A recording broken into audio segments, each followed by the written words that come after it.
Assalamualaikum warahmatullahi wabarakatuh. Di sini kami dari kelompok 2 ingin mempresentasikan hasil tugas kelompok kami yang berjudul Sejarah Konseling Multikultural Lintas Budaya dan Konseling Multikultural ditinjau dari aspek psikologi, sosiologi, dan antropologi. Sebelum masuk ke materi, izinkan saya memperkenalkan kelompok kami. Yang pertama ada saya sendiri, Yusuf Tafadli Fisyawal. Kemudian ada saudari Adela Dwi Famonika, dan yang terakhir ada saudari Latifah Husnul Aulia. Kemudian sejarah konseling rehabilitas lintas budaya akan dijelaskan oleh saudari Adela, dan konseling multikultural ditinjau dari aspek psikologi, antropologi, dan sosiologi akan dijelaskan oleh saudari Latifah. Silakan untuk saudari Adela Dwi Famonika. Waktu dan tempat kami persilakan.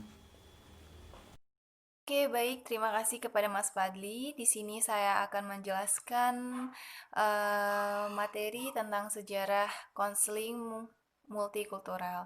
Nah, di mana di sini menurut Bratz dan Manning 2012, konseling multikultural ini sebagai sebuah spesialisasi diawali dengan sebuah kelompok kecil konselor dan psikolog yang tertarik dengan perbedaan lintas kultur, di mana pergerakan hak-hak sipil pada tahun 1960-an memberikan momen penting berkembangnya konseling multikultural. Nah, selain itu, berkembangnya rasisme dan bentuk lain diskriminasi pada masyarakat Amerika menghasilkan status etnisitas dan minoritas yang menjadi fokus minat dalam bidang konseling. Nah, sejarah konseling multikultural ini memberikan layanan konseling untuk populasi budaya tertentu di Amerika Serikat. Nah, konseling multikultural ini telah bergeser dalam sejarah yang singkat dari penekaan pada klien pada tahun 1950-an dan pada konselor pada tahun 1960-an sampai pada proses konseling itu sendiri secara total 1970-an sampai saat ini. Pada akhirnya sampai 1980-an ini konseling multikultural dideskripsikan sebagai topik paling hangat dalam profesi ini. Nah, baiklah, selanjutnya akan dilanjutkan oleh kawan saya, Mbak Latifah, dipersilahkan. Terima kasih. Baik, terima kasih kepada Mbak Adela. Saya di sini akan melanjutkan materi aspek psikologi, sosiologi, dan antropologi. Di sini saya akan menjelaskan tentang aspek psikologi. Aspek psikologi, konseling merupakan proses interaksi psikologis antara konselor dengan konseli dalam rangka memberikan bantuan untuk memecahkan masalah sedang dihadapi. Kegiatan ini sudah berlangsung selama berabad-abad, sehingga secara perlahan berkembang menjadi salah satu cabang ilmu dan profesi pada mulanya. Konseling ini merupakan bagian dari psikologi sehingga penanganannya lebih banyak melibatkan aspek-aspek psikologi. Kelas di sini saya akan melanjutkan tentang aspek antropologi. Aspek antropologi ini sebagian ilmu yang berdiri sendiri, berupaya mengkaji manusia dengan kebudayaan serta keanekaragamannya. Kajian antropologi berusaha menghubungkan semua aspek kehidupan manusia dengan budaya sebagai suatu keseluruhan, baik masa lampau maupun sekarang, sederhana ataupun maju.